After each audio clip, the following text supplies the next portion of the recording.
Like a warning siren slicing through calm, the creak of the garage door echoed through the stillness of the house. Stepping inside, I inhaled a familiar blend of cedar shavings laced with lavender. The diffuser Delilah insisted on placing by the entryway still ran faithfully. Everything looked untouched, yet something felt subtly off, as if someone had moved through the rooms while I was gone, nudging the furniture just slightly, enough to disturb the quiet rhythm of home. Even our framed wedding photo on the wall seemed out of place. Her smile in that image once calmed me, but now it felt foreign, like I was being watched by a ghost who wore her face. The picture still lined the mantel. I first met Delilah at a design expo in Seattle. She was bold, unapologetically confident, dressed in a blazing red that seemed to declare war on anyone who doubted her. For a long time, I truly thought I'd hit the emotional jackpot. Her lipstick was her armor, her laugh loud and unfiltered. We drank wine on rooftops before she packed up and moved in, made impulsive midnight pancake runs, even teamed up on a few creative gigs. I cheered her on when she landed a spot at a renowned branding agency 3 years back. We toasted her first solo client with cheap champagne and tired eyes. Now, she barely responds to my texts until midnight, and when she does come home, she smells like someone else's skin. She lounges in the bath with champagne, murmuring about work and late-night accounts. At first, I believed her, but after a while, I started catching the faint traces beneath the scent of hotel soap, another man's cologne. I respected her drive. I really did. But as weeks blurred into months, the silences between us got louder than any argument. The little things stacked up like bricks. She stopped meeting my eyes. Her phone was always flipped over. I'd hear her stifling giggles behind closed bathroom doors. And her smile, it wasn't hers anymore. It was a kind you offer a stranger in an airport terminal. Polite, distant, empty. I tried to write it off. Told myself she was just overwhelmed, exhausted. Maybe it was seasonal. Portland winters could test even the strongest couples. But this wasn't about the rain. One night, around 2 a.m., I woke up to find the bed empty beside me. I remember the time with disturbing clarity. 2:14 a.m., those red digits blinking like an ominous countdown. Barefoot, I padded through the house, finding her in the kitchen, whispering into her phone. She claimed she couldn't sleep, said she was making tea. But there was no kettle on the stove, no mug in sight. Her hand trembled slightly as she placed the phone. Screen turned face down, on the counter. "Everything okay?" I asked. She nodded too quickly, brushing past me as though I were a gust of wind, not the man whose chest she once curled into like home. I didn't need evidence. The truth had already begun building itself in the back of my mind like a framework I couldn't tear down. This is what I do. I read stress lines in steel. I design structures meant to endure.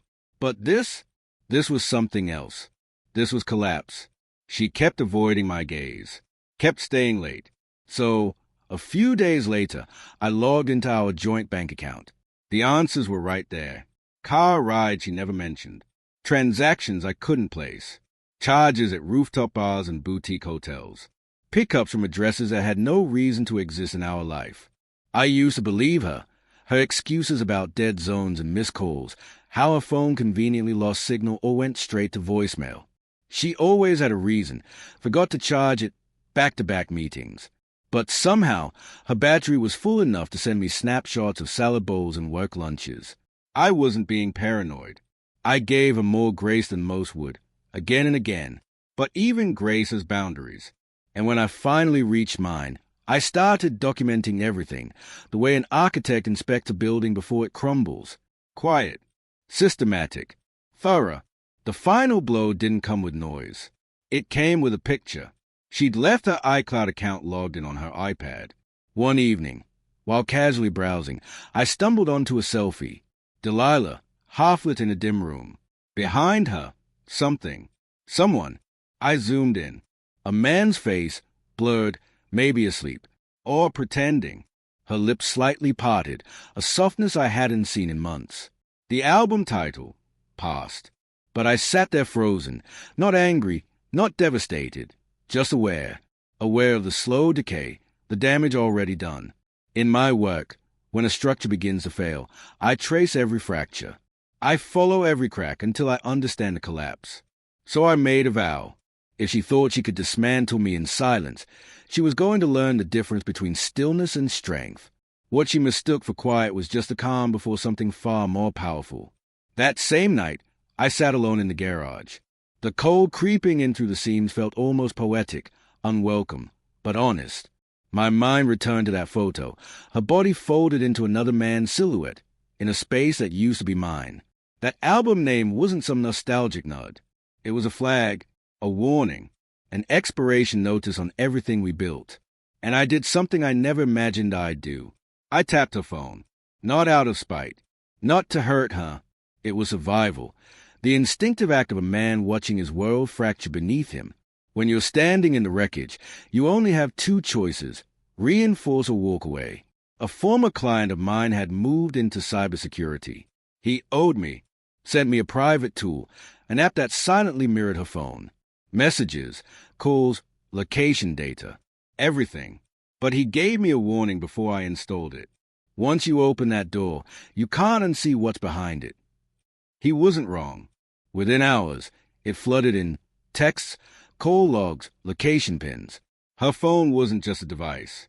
It was a confession booth, a living archive of secrets, names, winks, timestamps after midnight. And then there was Trey Montgomery. I remembered the name immediately. An old Yibik story.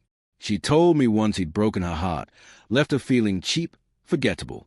But it turns out memory has teeth and a dark sense of humor. Their messages read like the notes of high school sweethearts, teasing, flirty, laced with old inside jokes and heat that hadn't cooled. Can't wait to wake up next to you again. This time we'll get it right. Then I saw it. After the house sells, we'll start over. She had already frozen the house sale, locked me out of the process. And here was the truth. She was planning to sell a home I built, with my hands, my sweat, my roots in the soil, to start over with someone who peaked in varsity football. This wasn't just infidelity. It was a blueprint for betrayal. 3 days ago, she sent him a message. As soon as he signs those papers, it's ours. I hadn't signed anything, hadn't seen a listing. But maybe that was a plan. Slip it through quietly, make it all seem clean and legal. A silent exit, a disappearing act. I closed the app, but my body couldn't settle. I paced from the garage to the hallway, back again. The wedding photos still watched me from the mantel like a bad joke. 10 years, a whole life built on what now looked like staged vows and rented smiles. But this wasn't heartbreak. It wasn't even rage. It was something colder, sharper, calculated. My instincts kicked in, the same ones I used to skin steel for fractures that could kill a project. This wasn't love lost. This was theft.